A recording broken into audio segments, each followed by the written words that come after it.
ನಿಮಗೆಲ್ಲ ಗೊತ್ತಿರುತ್ತೆ ಹಂಪಿನಲ್ಲಿ ಕಲ್ಲಲ್ಲಿ ಸಂಗೀತ ಬರುತ್ತೆ ಹೌದು ಅಂತೇಳಿ ಅದು ಇದೇ ಮಂಟಪ ಓ ವಾವ್ ಮ್ಯೂಸಿಕಲ್ ಪಿಲ್ಲರ್ಸ್. ಸೊ ಅದು ನಮ್ಮ ಆಡು ಭಾಷೆಯಲ್ಲಿ ಒಂದು ಕಂಬದಲ್ಲಿ 16 ಕಂಬ ಅಂತ ಹೇಳ್ತೀವಿ.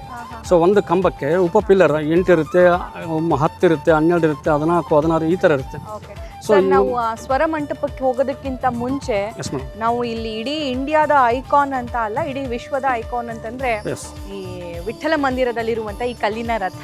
Yes madam. ಸೊ ಈ ರಥದ ಕೆತ್ತನೆಯನ್ನ, ಈ ಶಿಲ್ಪಕಲೆಯನ್ನ ಒಂದ್ ಸ್ವಲ್ಪ ವಿವರಿಸೋದಾದ್ರೆ, ಮತ್ತೆ ಇದ್ರ ಹಿಸ್ಟ್ರಿ ಅಂದ್ರೆ ಕೃಷ್ಣದೇವರಾಯರು ಅಲ್ಲಿಂದ ಹೋಗಿ ಬಂದ ನಂತರ ಇದನ್ನ ನಿರ್ಮಿಸಿದ್ರು, ಓಕೆ, ಓಕೆ ಮೇಡಮ್. ಬಟ್ ಇದೇನ್ ಹೇಳುತ್ತೆ ಸರ್ ನಮ್ಗೆ? ಸೊ ಇದೇನು ಏನು ಹೇಳುತ್ತೆ ಅಂತಂದರೆ, ಇದು ಆ್ಯಕ್ಚುಲಿ ಗರುಡ ಮಂಟಪ ಅಂತ ಹೇಳ್ತೀವಿ. ಆ್ಯಕ್ಚುಲಿ ಶಿವನಿಗೆ ಬಂದ್ಬಿಟ್ಟು ನಂದಿ ಇರ್ತಾನೆ, ಸೊ ವಿಷ್ಣುಗೆ ಬಂದ್ಬಿಟ್ಟು ಗರುಡ ಇರುತ್ತೆ, ಒಳಭಾಗದಲ್ಲಿ ಗರುಡ ಇದ್ದಾನೆ, ಅದಕ್ಕೋಸ್ಕರ ಗರುಡ ಮಂಟಪ ಅಂತ ಹೇಳ್ತೀವಿ.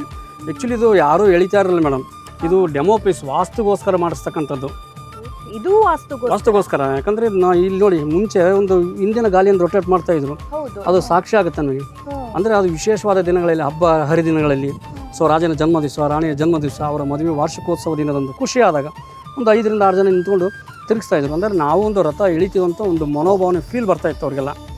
ಸೊ ಆ್ಯಕ್ಚುಲಿ ಗರ್ಭಗುಡಿ ಒಳಭಾಗದಲ್ಲಿ ವಿಠ್ಠಲ ಮತ್ತು ರುಕ್ಮಿಣಿ ಮೂರ್ತಿ ಇಲ್ಲ, ಹೊಡೆದಾಕಿದ್ದಾರೆ.